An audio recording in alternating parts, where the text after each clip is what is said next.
Have you ever looked around your workplace and wondered why? Why does one person working the same job in the same company for the same number of hours earn twice as much as the person sitting next to them? It's not always because they're luckier. It's not always because they're smarter. And it is certainly not because they were given more hours in the day. There is an economic secret at play that the wealthy and successful understand, but that most people will never be taught. It is the secret of value. Today, we are not just going to talk about that secret. We are going to solve the puzzle. I am going to give you the key to understanding why the marketplace rewards some with abundance and others with scarcity. The answer to this puzzle is the answer to your financial future. Good evening. I want to take you on a journey with me tonight. Not a journey to a distant land, but a journey inward, a journey to the very foundation of how a life is built, how a fortune is made, and how a legacy is created. But before we begin that journey, I want to take you back in time to a specific day in my own life. A day that on the surface was just like any other, but in reality was the day that everything changed. At the time, I was 25 years old.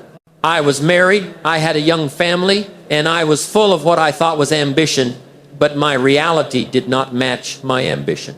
My pockets were mostly empty, my promises to my family were piling up, and my future looked bleak. I had a very long list of reasons why my life was the way it was. I was a master of the explanation. If you had asked me why I was struggling, I could have given you an hour-long lecture. I would have told you it was the government's fault that the taxes were too high. I would have told you it was the economy's fault that it was in a downturn. I would have told you about my unsupportive relatives, the prices of everything going up, the traffic, the weather. My list was impressive. It was a well-crafted, logical, and thoroughly researched catalog of all the external forces that were holding me back. It was a good list. But there was one problem with it. It didn't pay the bills. I was stuck in a cycle that many of you may find familiar. The cycle of working hard, but not getting ahead. The cycle of wishing for things to change, while doing the same things every day. I was, as so many are, a passive participant in my own life, waiting for something outside of me to change so that my life could get better. Then one day, I had the good fortune of meeting a very wise and wealthy man. His name was Mr. Earl Schoaf. He was a man of incredible substance and character. I went to work for him, and I watched him. I listened to him. I wanted to know what he knew. I remember asking him questions about how the world worked, how business worked, how success worked.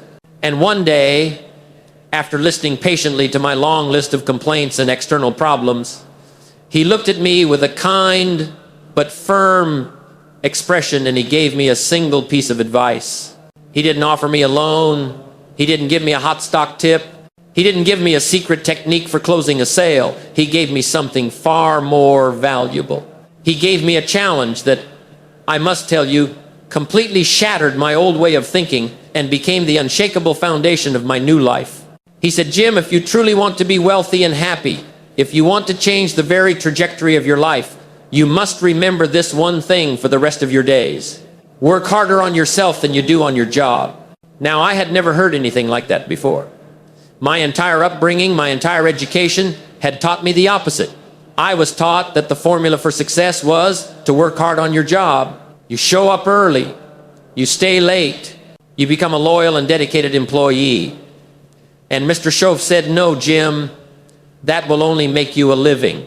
And making a living is fine, but it is not the same as designing a life. He said, if you work hard on your job, you can make an income. But if you work hard on yourself, you can make a fortune.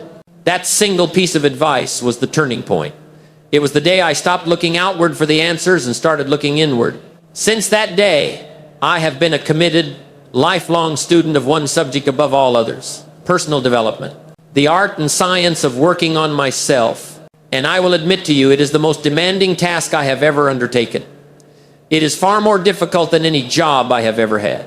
But it has also been, without question, the most rewarding.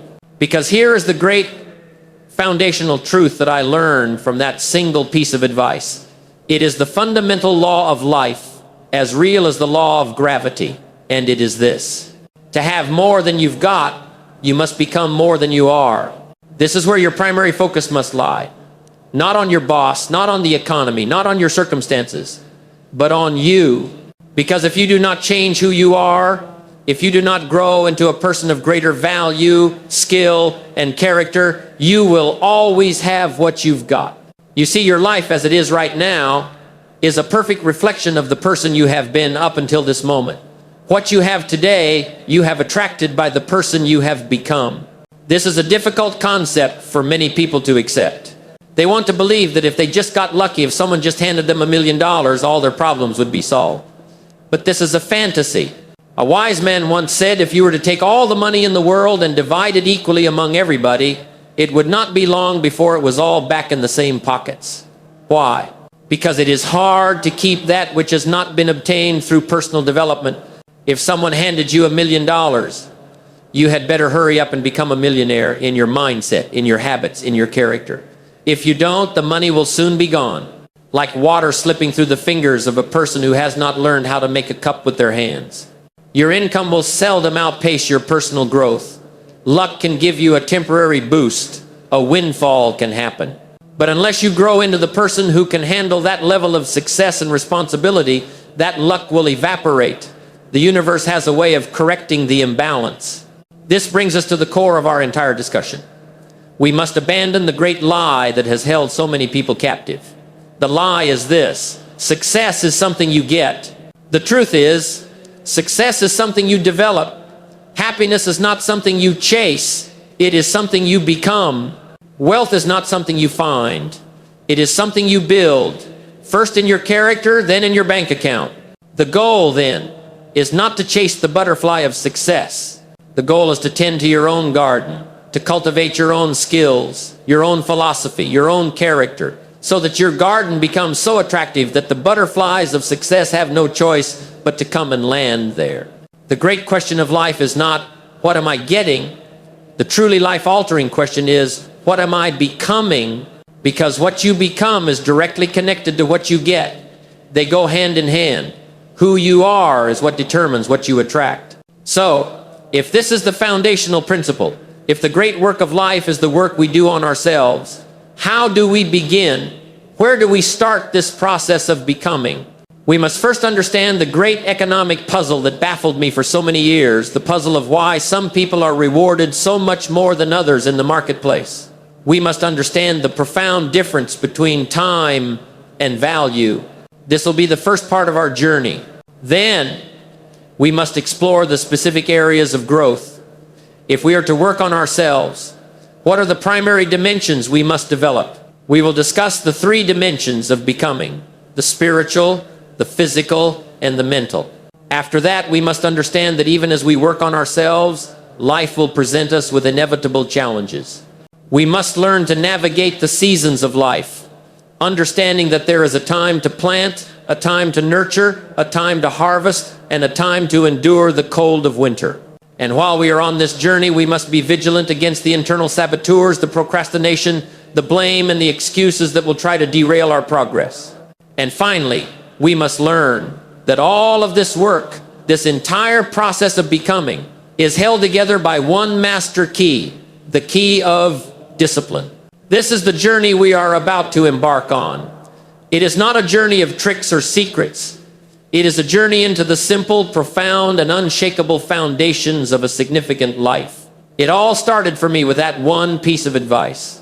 The day I stopped trying to change my job and started the far more difficult and far more rewarding work of changing myself. And it is my sincere hope that today can be that day for you. In our opening discussion, I shared with you the single most valuable piece of advice I ever received. A piece of advice that became the cornerstone of my life's philosophy. Work harder on yourself than you do on your job.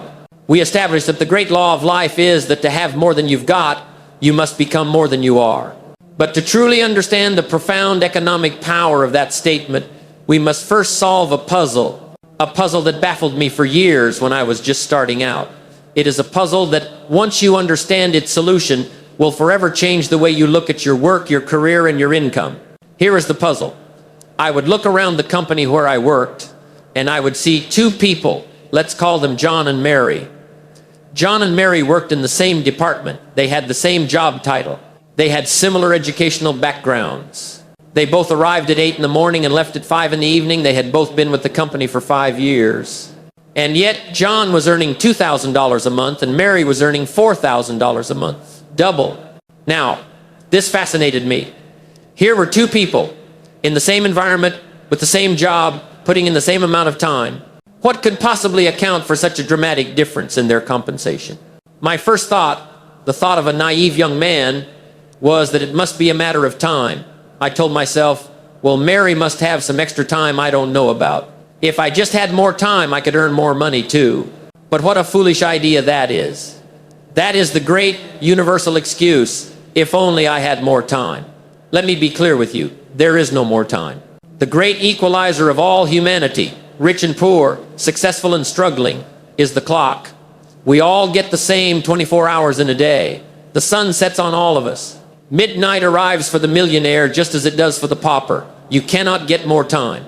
So, to believe that time is the key to wealth is to build your future on a fantasy. So, if time is not the answer, what is? We are here today to solve this puzzle. And the solution lies in dismantling the greatest deception in the world of labor. The idea that you get paid for your time. This is a catastrophic misunderstanding that keeps the majority of people financially trapped for their entire lives. You do not get paid for your time. Let me repeat that. You do not get paid for your time. You get paid for the value you bring to the marketplace. Time is simply the vessel, the container in which you deliver that value. Someone says, I make $20 an hour. No, that is not an accurate statement. The truth is, you create $20 worth of value in 1 hour. If you wanted to make $40 an hour, you cannot simply work for 2 hours. That would just be $40 for 2 hours of work. To make $40 an hour, you must find a way to deliver twice as much value within the same hour. This is the great secret of economics. It is the key that unlocks the puzzle of John and Mary. Mary did not have more time than John. Mary had learned to become more valuable in the time she had. This brings us to the most powerful question you can ask yourself concerning your financial future. The weak question is, how can I get a raise? The powerful question is, how can I become more valuable? Because if you focus on becoming more valuable, the raise will take care of itself. The marketplace is fair, but it is not sentimental. It will not pay you more simply because you have been there for a long time. It will only pay you more if you bring more value.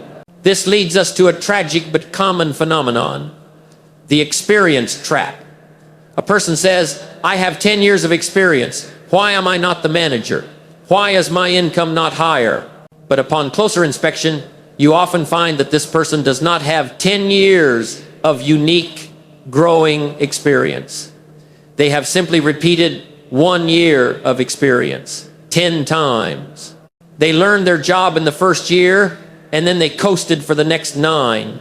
No new skills, no new insights, no personal growth. They did not become more valuable. They simply became older. You must not let this be your story. Your goal is not to simply accumulate years of experience. Your goal is to accumulate value. So, how do we define this value? It is not a mystical concept. In the marketplace, value is composed of a few key ingredients. First, value is the size of the problems you can solve. The marketplace pays for solutions. If you solve a small problem, you receive a small reward. If you solve a massive problem, you receive a massive reward. A person who sweeps the floor is solving a problem. It is a necessary problem, and it has value, but it is a small problem. A person who can design a marketing campaign that brings in $10 million in new revenue is also solving a problem, but it is a much larger problem. Both people may work for 8 hours, but their compensation will be vastly different because the scale of the value they delivered is vastly different. So if you want to increase your income, do not start by asking for a raise. Start by asking, how can I solve a bigger problem? Second, value is a function of your skills. The marketplace rewards skill, especially rare and valuable skills. There is a reason a brain surgeon is paid more than a person who digs ditches. Both are necessary jobs, but one skill takes a decade of intense, focused effort to master and is possessed by a very small number of people. The other can be learned in an afternoon and is possessed by millions. Your value is directly tied to the rarity and the power of your skill set. This is why the commitment to personal growth is an economic necessity. The time you spend reading, studying, and practicing is a direct investment in your future income. Every new skill you acquire makes you more valuable. And third, value is determined by your replaceability. This is a hard truth, but a necessary one.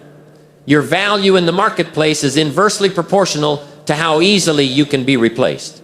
If there are 10,000 other people who can do your job just as well as you can, your leverage is limited. But if you work on yourself so diligently that you become one of the best at what you do, if you combine your technical skills with unique character, creativity, and reliability, you become difficult, if not impossible, to replace. And when you are irreplaceable, you are no longer paid what the job is worth, you are paid what you are worth. And that is a completely different economic equation. Let me tell you the story of two carpenters. Both started their careers at the same time with the same level of skill. The first carpenter, let's call him Tom, was a good worker. He learned how to build a solid cabinet, and for the next 20 years he built solid cabinets. He showed up on time, did his job, and went home. After 20 years, he was a competent carpenter, making a decent but average living. He had 1 year of experience, repeated 20 times. The second carpenter, let's call him Michael, also learned how to build a solid cabinet, but once he mastered it, he became restless. He asked himself, what's next? He went to the library and studied the art of fine furniture making. It was difficult. He made mistakes, but he kept at it. Then, after mastering that, he studied architectural woodworking and design. He learned how to read complex blueprints. Then, he studied business. He learned how to manage a team, how to bid on large projects. After 20 years, Tom was still a carpenter. Michael was the owner of a highly successful construction company, employing dozens of other carpenters. Both men had 20 years of experience. But one man focused on his job, the other man focused on himself. One man repeated the past, the other man designed the future. This is the very heart of the matter. The real place to look for more money is not in your boss's office or from the government or from a lucky break.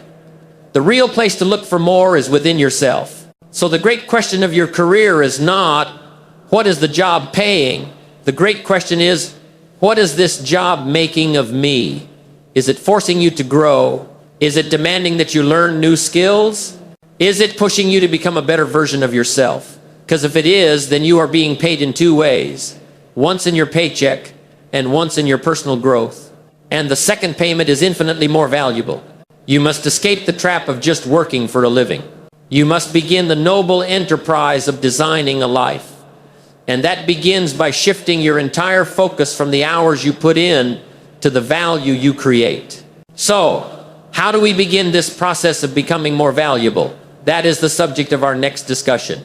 We will explore the three dimensions you must work on: the spiritual, the physical, and the mental. For these are the workshops where value is truly created.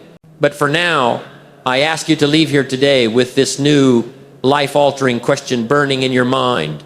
Do not ask, how can I work more hours?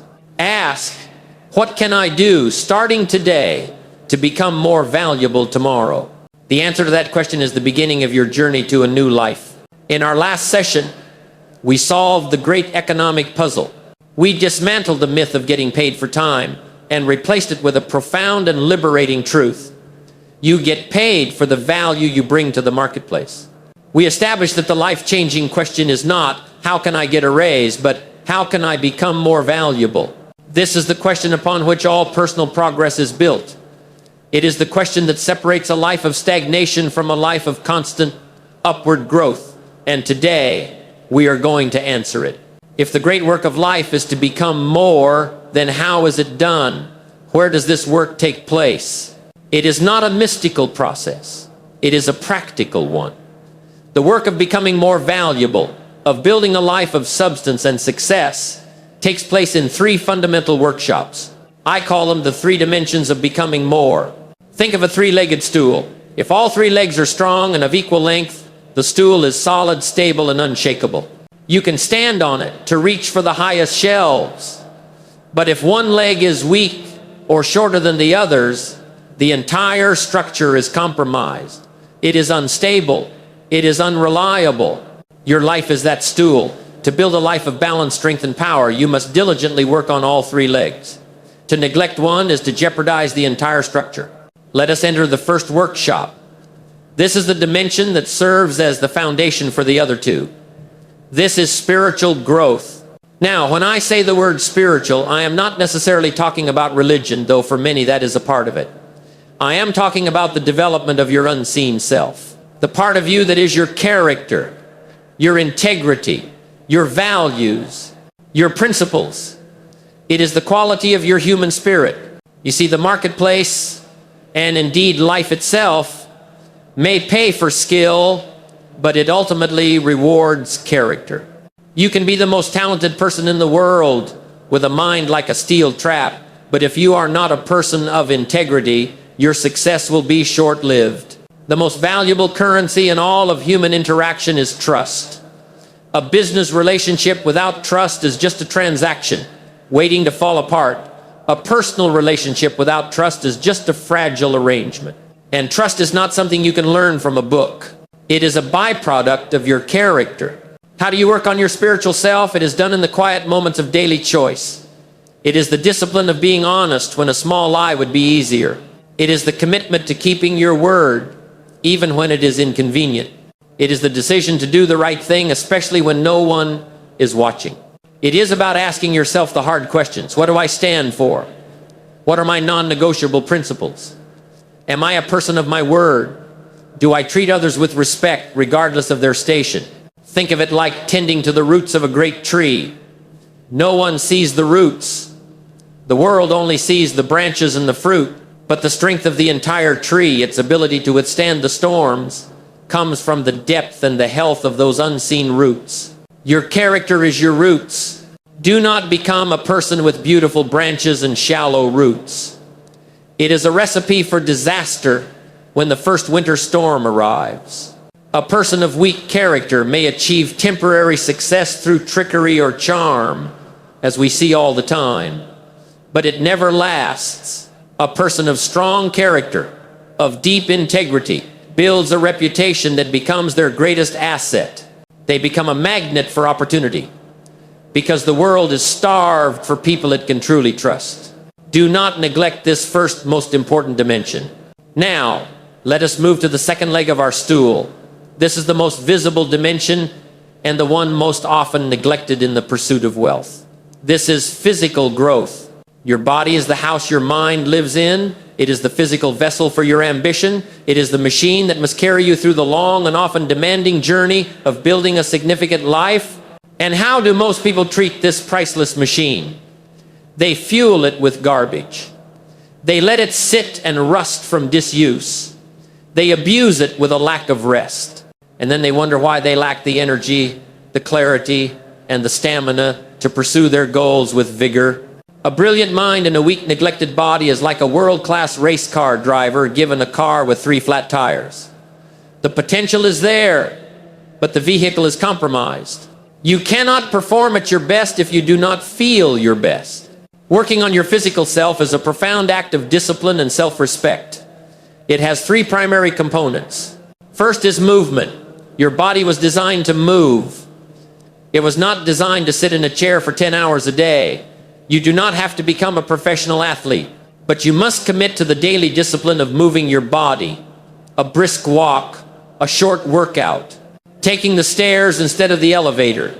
The person who is too busy to take care of their body will eventually have to be busy being sick. The discipline of regular movement creates not only physical strength, but mental clarity. It is the best antidote for a clouded mind. Second is fuel. The food you eat is the fuel for your ambition. You would not put low-grade, dirty fuel in a high-performance engine, so why would you do it to your own body? This is not about complex diets. It is a simple philosophy. Treat your body like a temple, not a trash can. Be conscious of what you are putting into it. The choice between the apple and the donut is not just a choice about your health, it is a choice about your performance standard for the day. Third is rest. In our culture of hustle, rest is often seen as a weakness, a luxury. This is a foolish and destructive idea. Rest is not the opposite of work. It is a vital component of it. It is during rest that your body repairs, your mind consolidates information, and your energy is replenished. A mind that is constantly exhausted cannot produce work of excellence. And yes, this dimension also includes how you present yourself. Look sharp, dress with care. The way you present yourself to the world is a reflection of the respect you have for yourself. And the world tends to treat you the way you treat yourself. To neglect your physical health is to sabotage every other area of your life. Make vitality a non-negotiable part of your personal development. And that brings us to the third leg of the stool, the one that directly translates into your value in the marketplace. This is mental growth. This is the process of sharpening your mind, of expanding your knowledge, of honing your skills. If your body is the vehicle, your mind is the driver. We must become lifelong students. The day you stop learning is the day you stop growing. And the day you stop growing is the day you start decaying in value. How do we practice mental growth? First and foremost, you must read. You must become a reader. All leaders are readers. All successful people are readers. You cannot expect to have new, powerful ideas if you are not constantly consuming new, powerful ideas. Build a library. Let your library be a source of pride. Fill your shelves with books that challenge you, that teach you, that expand your view of the world. Turn off the television, the great time thief of modern life, and invest that time in a book. One single idea from one good book can be worth a fortune. Second, you must listen. In today's world, you can turn your car into a university on wheels. You can listen to audio programs, to lectures, to interviews with the most successful people in the world while you drive. Trade the mindless chatter of the radio for an education. This simple shift can transform your commute from a liability into your greatest asset for growth. Third, you must keep a journal. A journal is not a diary to record your emotions. A journal is a place to capture ideas and process your experiences. When you hear a good idea, capture it. Don't let it escape. When you have a success, write down what you did right so you can repeat it. When you have a failure, write down the lesson you learned from it. Don't just go through life, grow through life. Your own experiences are your greatest teacher, but only if you take the time to reflect on them. Spiritual, physical, mental, the roots, the vessel, and the driver. These are the three dimensions of becoming. Do you see how they are interconnected? A person of strong character, who is full of energy and equipped with a sharp, educated mind. Mental is an unstoppable force. They bring immense value wherever they go. They are the person who earns $4,000 a month while the person next to them who has neglected this work is still earning $2,000. This is the work, the real work. It is not glamorous. It is not easy. It is the daily, disciplined commitment to becoming more than you were yesterday. But this commitment, this journey of growth, will not be a straight, easy path. Even as you work on yourself, life will present you with inevitable challenges. And that is why we must next discuss how to navigate the powerful, predictable cycles of life, the seasons. We have now explored the three great workshops where a valuable life is forged: the spiritual, the physical, and the mental. You now have the what to work on. This is a critical point in our journey together. Information alone does not produce results. It is the decision to act on that information that changes everything.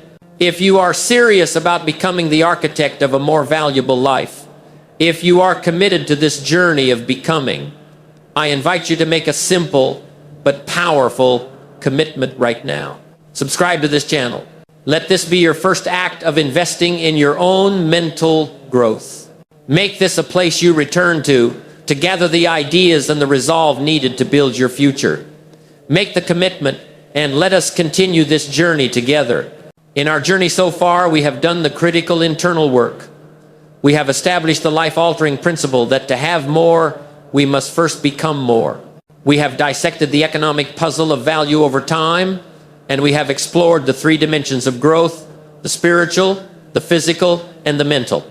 You are now engaged in the noble work of self-improvement. You are working on your character, on your health, on your mind. You are, in essence, becoming a diligent farmer, cultivating the rich soil of your own potential. But this work, this noble enterprise of personal growth, does not happen in a controlled, predictable laboratory. It happens out in the open field of life. And the field of life is subject to powerful, predictable, and inescapable rhythms. Life is not a straight line. It is not a constant, uninterrupted ascent to the top. Anyone who tells you that it is selling you a fantasy. Life is a cycle. It is a rhythm of ebb and flow, of challenge and opportunity. To understand this rhythm is to possess a profound wisdom that will shield you from despair and empower you for success. The most powerful metaphor for understanding this rhythm is one that has been with humanity since the dawn of time. I call it the seasons of life. Just as the earth cycles through its 4 seasons, so too does your life, your career, your finances, and your relationships. There will be the season of opportunity, which we call spring. There will be the season of diligent labor, which we call summer.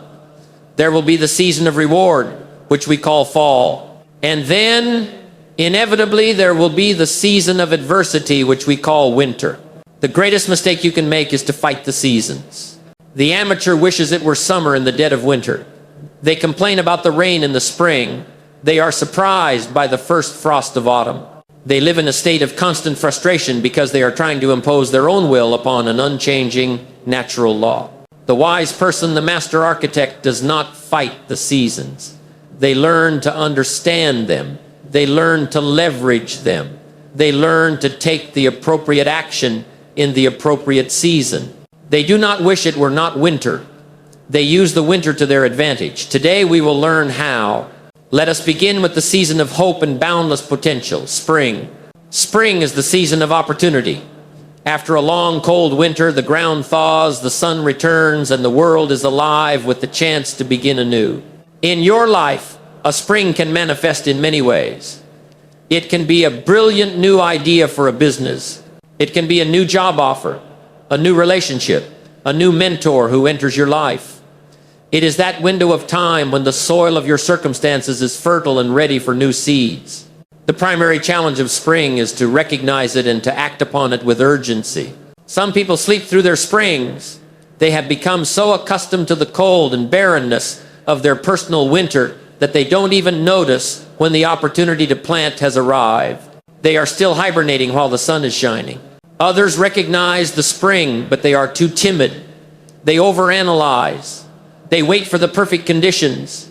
They say, well, it's a good idea, but I'll start planting next month. They engage in what I call casual spring. But you must understand this. You cannot have a casual spring and expect an abundant autumn. It defies the law. The window of opportunity in spring is often brief. It is a time for massive, decisive action. You must take the new skills you have been developing, the new character you have been building, and you must get out into the field and plant. Sow the seeds of your future with relentless effort and enthusiasm. There are only so many springs in a person's life. You must not waste them. After the intense activity of spring comes the long, hot season of summer. Summer is the season of nurturing and protection. Your seeds have sprouted. Your new business has launched. Your new habits are taking root. There is growth. But with growth comes the inevitable challenges. Summer is when the weeds appear.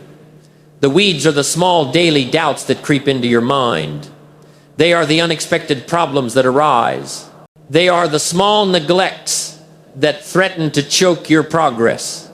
Summer is also when the pests arrive. The pests are the naysayers, the cynics, the well-meaning but negative people in your life who look at your growing enterprise and say, are you sure that will work? Or don't get your hopes up. Summer is a season of intense heat. It requires diligent, sustained, and often difficult work. The initial excitement of spring has faded. Now, there is only the daily grind. This is the ultimate test of your discipline and your consistency. It is easy to be enthusiastic when you are planting. But can you keep tending to your field under the hot sun of summer day after day, when the harvest is still a distant promise. The action for summer is simple: diligence and protection. You must have the discipline to get out into your field every single day and pull the weeds of doubt and procrastination. You must have the courage to build a fence around your fragile new growth to protect it from the pests of negativity. The old saying is true: all good will be attacked. All values must be defended. Summer is where you defend your spring. If you have labored with urgency in the spring and with diligence in the summer, then you will be rewarded with the glorious season of fall. Fall is the harvest. This is the season of results. It is the time to reap the rewards of your past efforts. The business turns a profit. The promotion comes through. The relationship is strong. The body is healthy. This is the time to gather the fruits of your labor into the barn. And like all seasons, fall has its own unique test. The great test of fall is responsibility. You must take full and complete responsibility for your harvest, whatever it may be. If the harvest is bountiful, you must reap it without apology. You earned it. Do not be timid in your success. Celebrate it, enjoy it, share it. This is your reward. But what if the harvest is meager? What if the results are disappointing? Here too, you must take responsibility. The amateur looks at his meager harvest and blames the weather, the soil, the government. The professional, the wise architect, looks at his meager harvest and says, what did I do wrong in my process? Did I not plant enough in the spring? Was I not diligent enough in the summer? They accept the outcome without excuses, and they learn the lesson so that next year's harvest will be better. The action for fall is wise reaping. Celebrate your successes, but be wise. Do not consume all of your harvest. A portion must be set aside to reinvest to plant in the next spring, and a portion must be stored to sustain you through the season that is now inevitably just around the corner. And that season is winter. Winter always comes. There is no life free from it. It is an unavoidable part of the human experience. A personal winter can be an economic recession that devastates your business. It can be a profound personal loss or a heartbreaking betrayal. It can be a health crisis that brings you to your knees. It can be a period of deep spiritual doubt where you feel lost, alone, and the world seems cold and dark. This is the season that defines us. It is the ultimate test of our character and our philosophy. The person of weak philosophy has a predictable response to winter. They complain. They despair. They look at the frozen ground and believe it will be winter forever. They wish it were summer, or worse, they give up. They see the winter as a final verdict, and they allow the cold to freeze their ambition and their spirit. But the wise person, the architect of a significant life, understands the purpose of winter. They have learned not to wish it away. They have learned to use the winter. What does the wise person do when the unavoidable winter arrives? They engage in the three essential activities of a productive winter. First, they get wiser. The hustle and bustle of spring and summer leave little time for deep reflection and study. Winter is the time. When the world outside is frozen and quiet, you must go inside. Go to your library. Read the books. Study the great lives. Take the courses. Analyze your journals from the past year. Winter is the season to extract the profound lessons from your experiences. The pain of winter is not meaningless. It is a tuition payment for the school of wisdom. Do not waste it. Second, they get stronger. Winter is a time to work on yourself. It is a time to focus on the three dimensions of becoming. Strengthen your character, your spiritual roots, fortify your body, your physical health, sharpen your mind.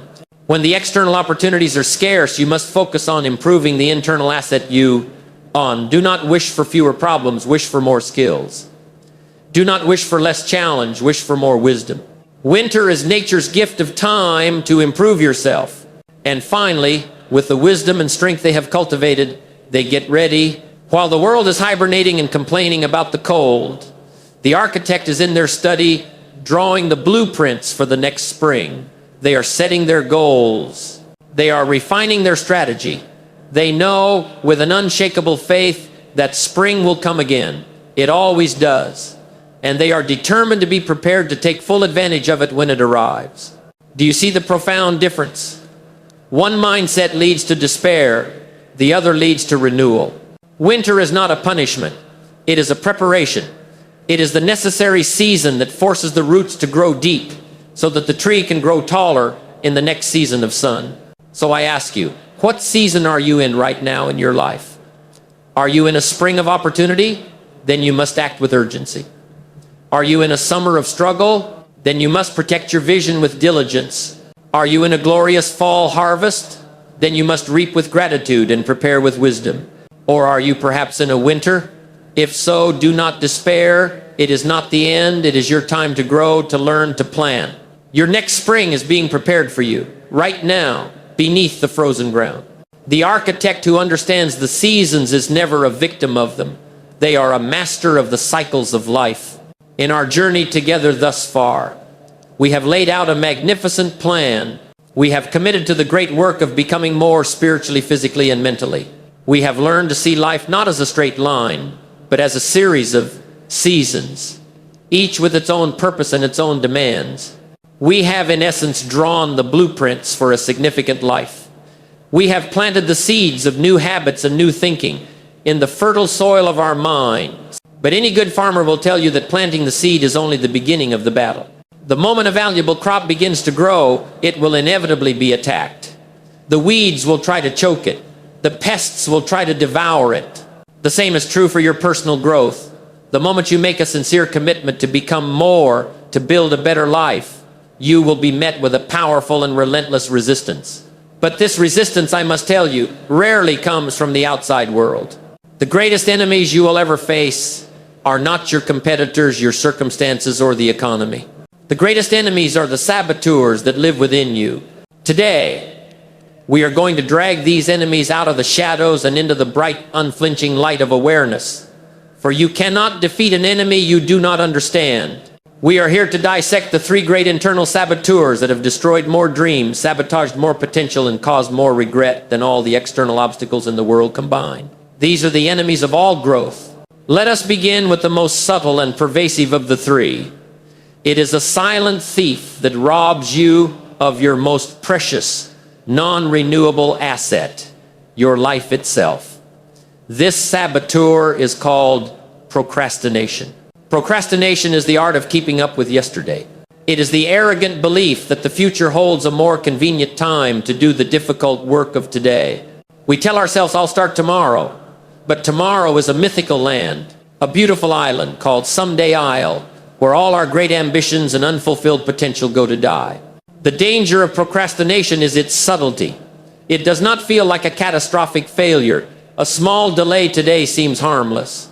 Skipping the workout, putting off the important call, delaying the start of the new project in the moment, it feels like a minor, justifiable choice. But you must understand, these small delays are the building blocks of a wasted life. They are the small, seemingly insignificant bricks that, when laid one after another, build a great wall of regret that will eventually become so high you can no longer see the sun of your own potential. The small delays pile up into lost years. Why do we do it? Why do we procrastinate? It is often a symptom of a deeper fear. The fear of failure, certainly. If I don't start, I can't fail.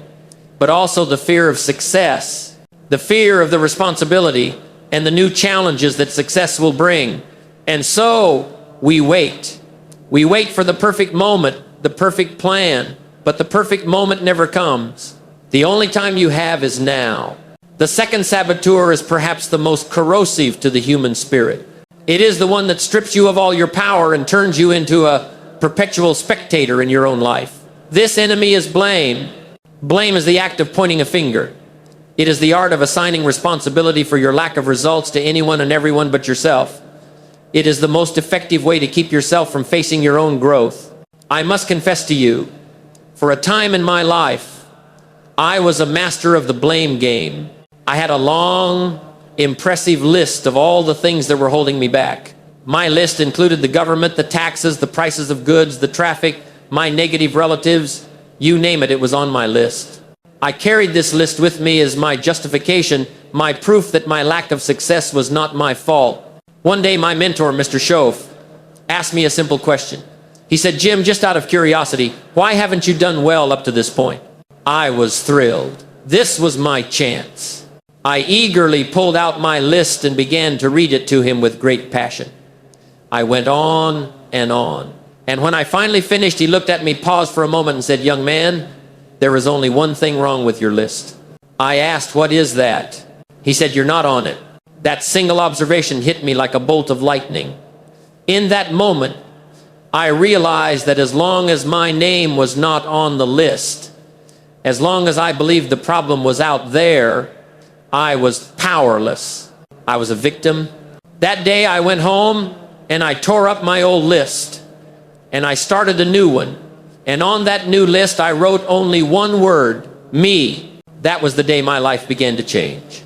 Because the moment you stop blaming, you reclaim your power. You cannot steer a ship that you believe someone else is captaining. The moment you put your own hands on the wheel, you can go anywhere you choose. And that brings us to the third saboteur.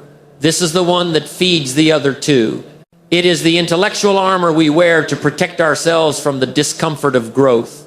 This saboteur is excuses. Blame assigns fault to others.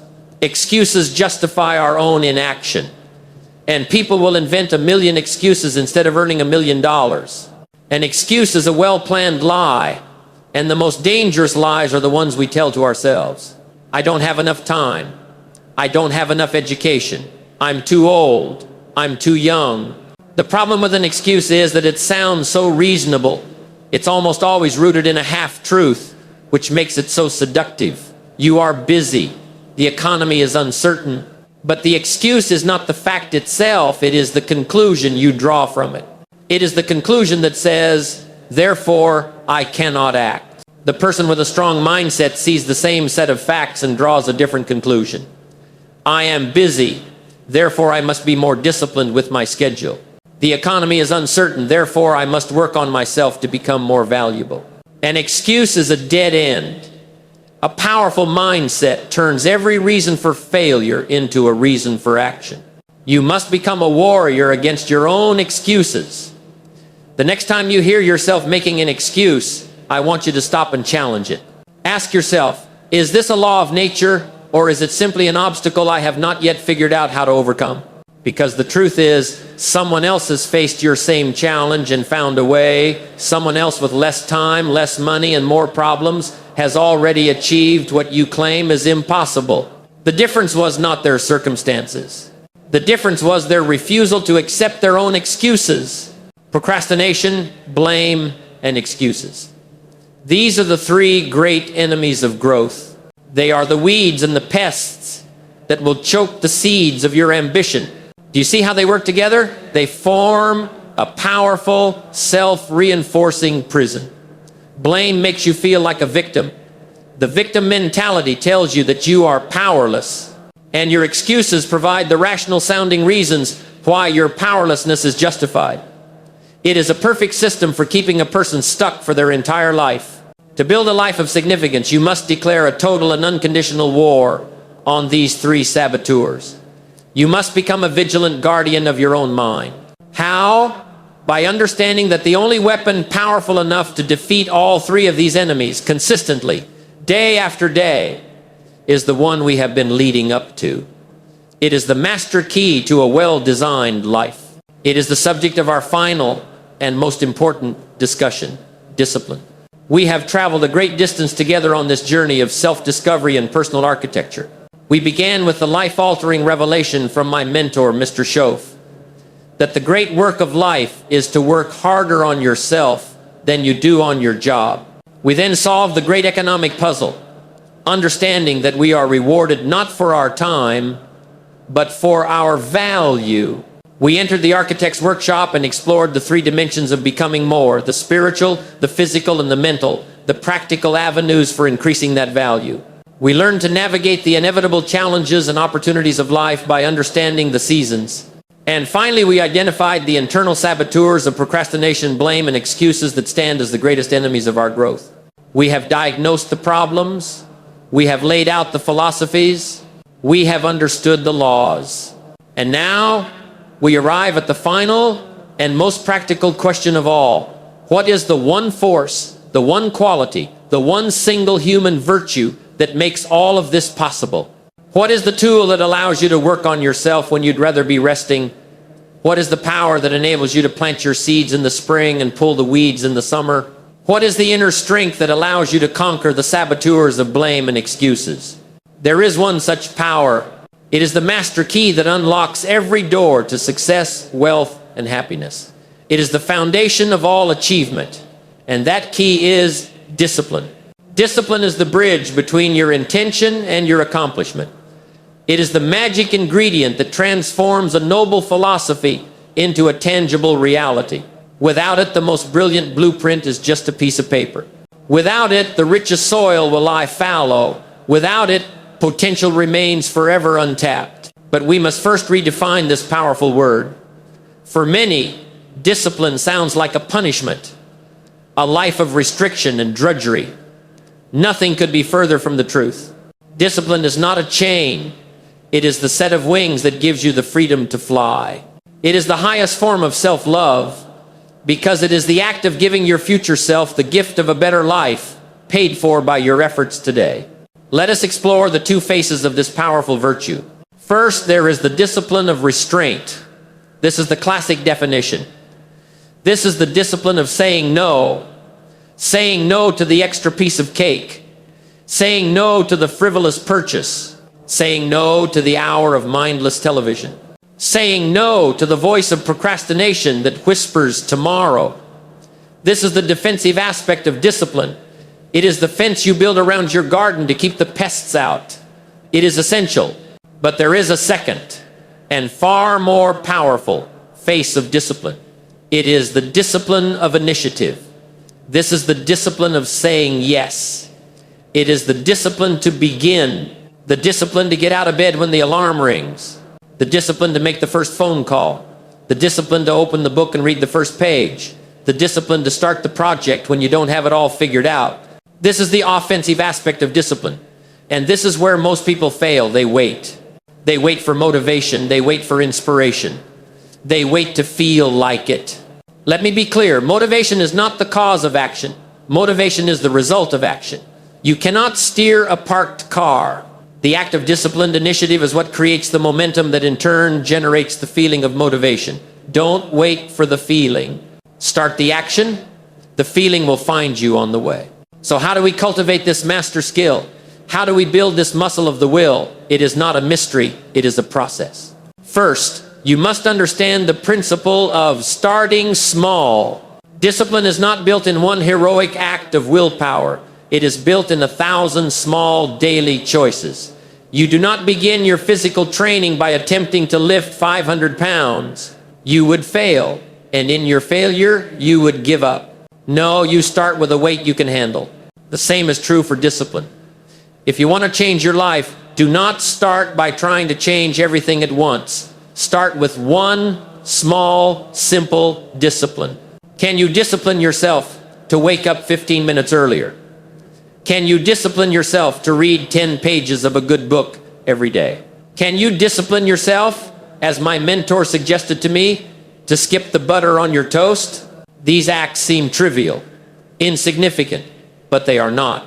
Every time you perform one of these small, disciplined acts, you are casting a vote for a new identity. You are sending a message to your subconscious mind. I am a person who does what I say I will do. Each small promise you keep to yourself builds a new layer of self-respect.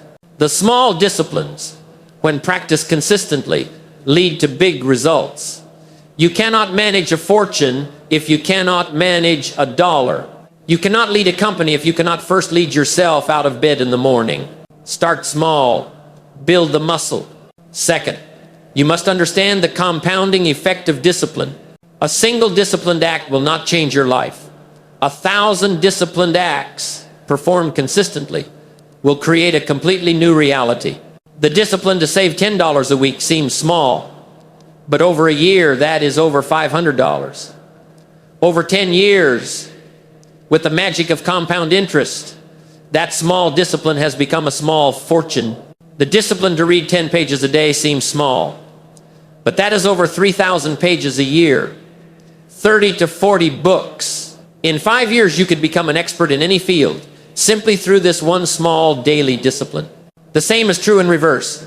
The small neglects also compound. The one missed workout, the one junk food meal, the one negative thought, they seem harmless, but compounded over time, they lead to a harvest of disaster.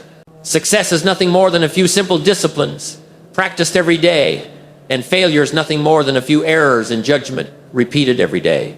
It is the cumulative weight of our daily practices that determines our destiny. Third, you must understand the philosophy that everything matters. There are no small acts of indiscipline. The way you do one thing is the way you do everything. The person who says it's just one missed workout is the same person who will say it's just one small lie, or it's just one broken promise. Every choice you make either strengthens your character or erodes it. Every time you choose the easy way out, you are making it easier to choose the easy way out next time. Every time you ignore a small standard, you are lowering your own self-esteem. And low self-esteem is the great roadblock to all success. You will never achieve a great life if you do not, on some level, believe you are worthy of it. And self-worth, which is the foundation of all self-esteem, is not a gift. It is not something you are born with. It is something you earn. And how do you earn it? You earn it by keeping the promises you make to yourself. You earn it through the daily practice of discipline. Every time you choose the difficult right over the easy wrong, you are making a deposit into your self-esteem account. You are building a quiet, internal respect for the person you are becoming. This self-respect is a form of wealth that is more valuable than any amount of money, for it is the fuel that will power you through the darkest of winters. This is the ultimate reward of discipline. The physical rewards, the health, the wealth, the success are wonderful, but they are byproducts. The true prize is the person you become, the person of character, of strength, of integrity, the person who can be trusted, most importantly, by themselves. So, we come to the end of our journey. We have laid out the entire blueprint. We have seen that the great work is the work we do on ourselves. We have seen that this work requires a new understanding of value, a commitment to growth in all dimensions, a wisdom to navigate the seasons, and a vigilance against the enemies within. And now you know that the one single force that holds it all together, the master key that makes the entire architectural process possible, is discipline. The good news is you already possess the seed of this power. The very fact that you are here, that you have listened, that you are seeking, proves that the inner drive is already there. You are not a duck waiting to be sent to eagle school. You are an eagle waiting to remember how to fly. Your job now is to take that inner drive and to fan it into a raging fire with the daily consistent practice of small disciplines. You can do it. You are capable of remarkable things because you are a remarkable being. The next 5 years of your life can be exactly like the last 5 years. Or you can make a decision today to begin a new path, a path of growth, a path of value, a path of discipline. And in 5 years, you can be 5 years better, 5 years wiser, 5 gas X, 5 years wealthier, living in a world of your own magnificent design. The choice is yours. Begin the process. Go to work on yourself and watch as your life begins to transform in ways you cannot yet imagine. This is the ultimate reward of discipline, a deep internal respect for the person you are becoming. The journey of personal development is lifelong, but it starts today with one small decision, one new discipline, and it is a journey best not taken alone. If you are ready to make that commitment, if you have found value in our time together today, then I invite you one final time to make this channel a part of your new disciplined routine. Subscribe now and turn on notifications.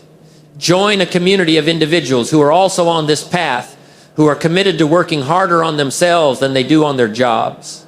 The good news is you are here. The inner drive is already there. Your job now is to fan that small spark into a raging fire. Go to work on yourself and watch as your life begins to transform.